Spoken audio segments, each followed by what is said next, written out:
क्या हमने ये विचार किया कभी?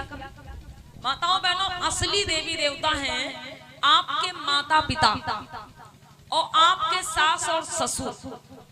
को 9 महीने पेट में ढोया, सीने का खून पिलाया, तू जब जब बंदे रोया, तेरे ऊपर माँ का कर्ज है, तेरा काम है कर्ज चुकाना। जिसने तुझे जन्म दिया रे,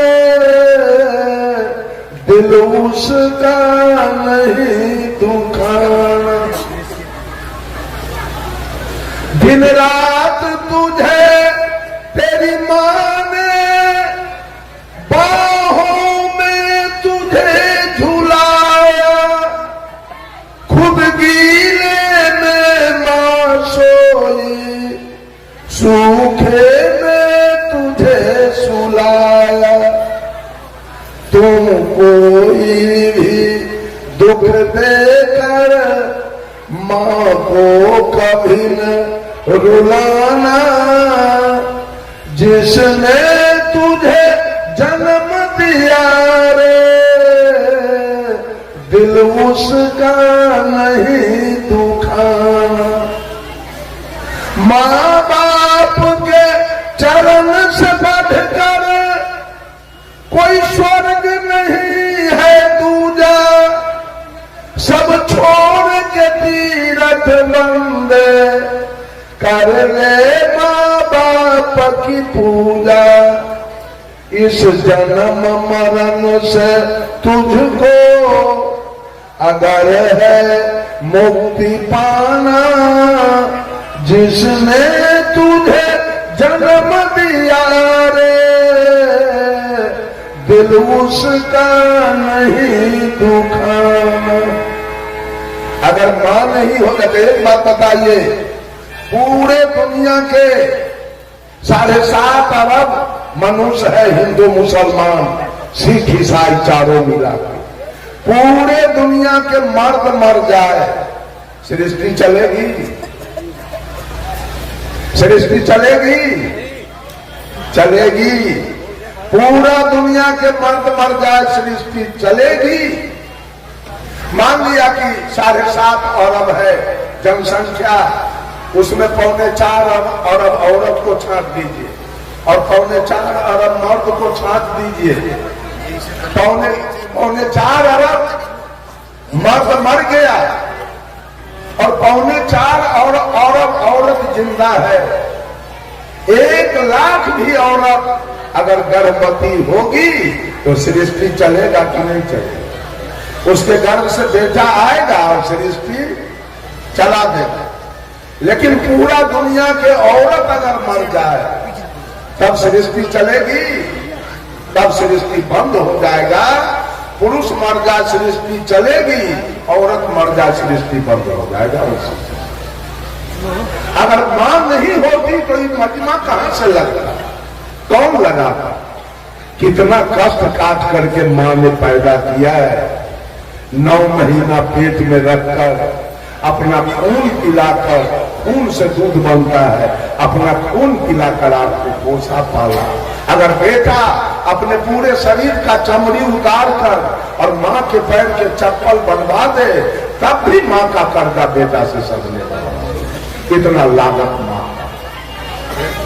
और दूसरे देवता हमारे, आपको पढ़ाया किसने? आपको किसने पढ़ाया? आपको नौकरी कौन लगाया? आपके लिए जमीन कौन खरीदा? आपके लिए मकान कौन बनाया? आपके चढ़ने के लिए मोटरसाइकिल और 4 चक्का कौन खरीद के लाया? आपके दूध खाने के लिए गाय भैंसी कौन लाया? आपका शादी विवाह कौन किया? ठीका जोत के, बटैया जोत के, मजदूरी करके, ईटा बालू सीमेंट ढो के, फाटल धोती पहनकर, फाटल कुर्ता पहनकर, ये सारा आपको किसने दिया? इसमें है हनुमान जी का लागत, इसमें है राम जी का लागत, इसमें है भोला जी का लागत, इसमें है किसी का लागत?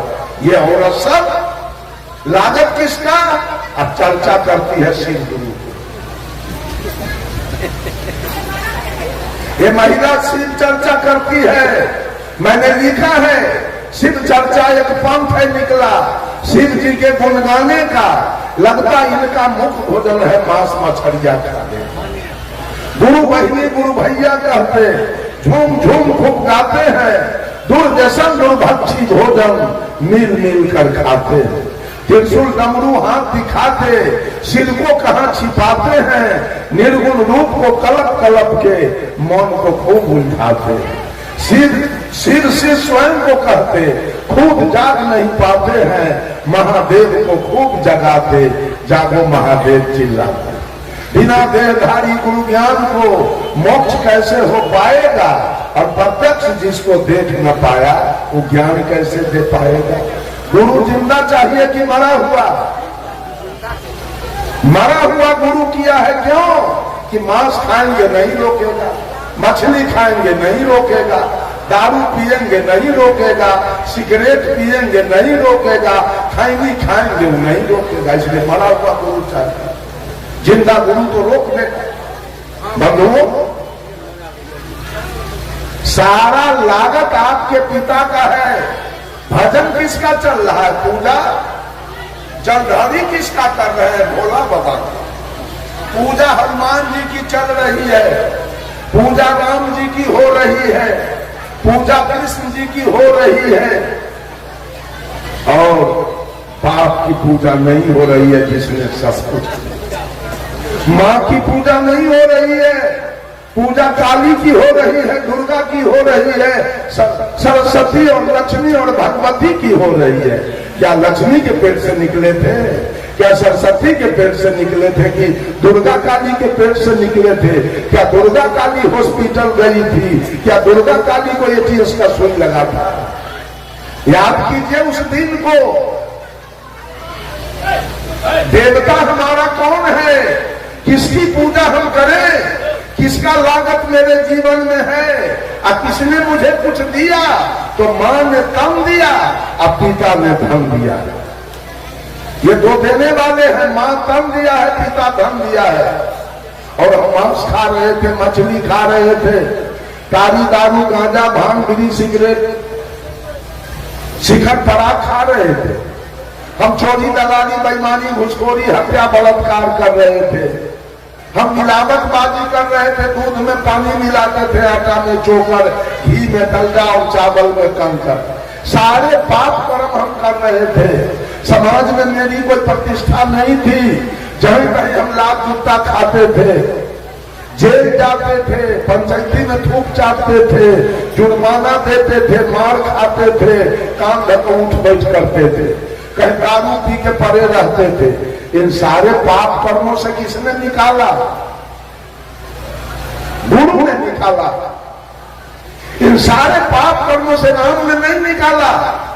आज राम के भजने वाले दारू पी रहे हैं, आज कृष्ण के भजने वाले दारू पी रहे हैं, हनुमान के भजने वाले गांजा पी रहे हैं, मांस खा रहे हैं।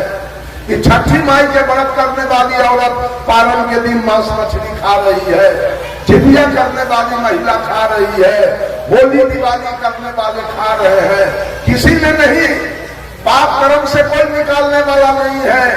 ये सारे पाप कर्म से जितने लोग यहाँ बैठे हैं उस पर किसकी कृपा है?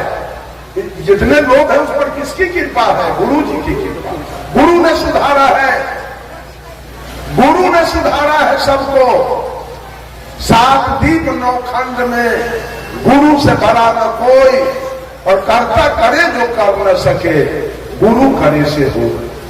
गुरु है बड़े गोविंद से, मन में देखो विचार, हरि सिर दे तो बार बार, गुरु सिर दे तो बार। गुरु से बड़ा देवता इस धरती पर आपको। तब ये महिला सब गुरु करने के बाद पत्थर पानी के पूजा करती है। कभी कल्याण हो जाएगा, कभी होगा कल्याण। गुरु ऐसा देवता करने के बाद भी जितिया करती है, करवा चौथ करती है, कर्मा धर्मा करती है, तीज करती है, छठी के व्रत करती है, चंदा करती है, काली के पूजा करती है, दुर्गा के खोइछा भरती है। इसका कल्याण कभी हो जाएगा? कभी होने वाला नहीं है। जो सच्चा दूल्हा करने के बाद अभी यार की पूजा कर रही है, दूल्हा करने के बाद यार की पूजा कर रही है, वो कभी पतिव्रता नहीं बनेगी और कभी इसका कल्याण नहीं होने वाला। मैंने कहा, मां ने तन दिया, पिता ने धन दिया और गुरु ने ज्ञान दिया। इसके सिवा 10 मिनट का समय मैं देता हूं। अब कोई आदमी बोले कि और कोई देवता है जिसका लागत आपके जीवन में है, उसका नाम कोई आदमी नहीं। ये 3 के सिवा, माता पिता और गुरु के सिवा और कोई देवता है तो उसका नाम बोलिए कि उसका भी लागत मेरे जीवन में है। बोलिए तो कोई आदमी, इसका सफाई मैं करूंगा। ये 3 देवता के बाद और कोई है? सारा दुनिया झूठ का पूजा कर रहा है। सारे दुनिया में झूठ की पूजा हो रही है, कहीं सत्य नहीं है। सत्य की पूजा है मां की पूजा करना, पिता की पूजा करना और गुरु की पूजा करना। ये 3 देवता का लागत मेरे जीवन में है, ये तीनों ने मुझे दिया। बस चौथा ये कबीर की पहली भक्ति है। अगर आप अपने को हिंदू कहते हैं, कबीर के नजरों में कोई हिंदू, कोई मुसलमान, कोई सिख और कोई ईसाई नहीं है। कबीर ने सबको मानव कहा, कबीर ने सबको इंसान कहा, कबीर ने सबको मनुष्य कहा, कबीर ने सबको आदमी कह के पुकारा। कबीर के नजर में कोई हिंदू मुसलमान नहीं है, सब मानव। लेकिन अगर आप अपने को हिंदू कहते हो तो हिंदू का मुख्य ग्रंथ क्या है? हिंदू का मुख्य ग्रंथ वेद। और वेद ने किस देवता को माना? वेद ने नहीं कहा राम देवो भव, कृष्ण देवो भव, ब्रह्मा देवो भव, विष्णु देवो भव, महादेव देवो भव, काली दुर्गा देवो भव। वेद ने कहा मातृ देवो भव। वेद ने कहा मां देवता है। वेद ने कहा पितृ देवो भव। वेद ने कहा पिता देवता है। और वेद ने कहा आचार्य देवो भव। वेद ने कहा गुरु देवता। सुन लीजिए सब लोग कान खोलकर, इस 3 देवता के अलावे अगर किसी का पूजा करते हैं तो आप नरकगामी बनेंगे। आप लिख लीजिए, आपको नरक जाना होगा, क्योंकि बकिए जितने हैं सब झूठ है। सच्चा देवता इस धरती पर यही 3 है, माता पिता और गुरु। ये तीनों का लागत है आपके जीवन में। तीनों ने आपको कुछ दिया है। ये श्रद्धा भक्ति है। सदगुरु कबीर कहते हैं कि श्रद्धा अगर रखो तो अपने मां के प्रति, श्रद्धा रखो अपने पिता के प्रति और श्रद्धा रखो अपने गुरु के, तब तुम्हारी भक्ति कारगर है और तुम्हारा कल्याण होगा। और दूसरी भक्ति है सदगुरु कबीर का प्रेमा भक्ति। प्रेम किसके प्रति रखा जाए? बंधुओं, कबीर साहब ने कहा, पोथी पढ़ी पढ़ी जगमुआ, पंडित भयान को, ढाई आखर प्रेम का, पढ़े सो पंडित हो। साहब कबीर ने कहा, जगत में पंडित कहीं मैंने देखा नहीं, कभी देखा नहीं पंडित। आप लोग कहेंगे इतना तो पंडित है जगत के अंदर। सदगुरु कबीर के नजरों में कहीं पंडित है नहीं। उन्होंने कहा, ढाई आखर प्रेम का, जो पौरा संयुक्त एकार मोहलंत, जो प्रेम का पाठ पढ़े वो पंडित है। पढ़ के सब घुसखोर हो गया, पढ़ के चोर हो गया, पढ़ के बेईमान हो गया, पढ़ के सब जातिवाद कर रहा है, संप्रदायवाद कर रहा है, छुआछूत कर रहा है। पंडित एक भी नहीं। पंडित कौन होगा? जिसके अंदर प्रेम है, जीव मात्र से प्रेम, वो पंडित है। प्रेम कैसा होना चाहिए? मैंने सोचा प्रेम तो पति पत्नी के बीच है, प्रेम तो साला बहनोई के बीच है, प्रेम तो ससुर दामाद के बीच है, प्रेम तो पिता पुत्र के बीच है, प्रेम तो सास पुतोह के बीच है, प्रेम तो गुरु चेला के बीच है। ये सदगुरु कबीर कौन प्रेम की बात करना चाहते? ये प्रेम है क्या?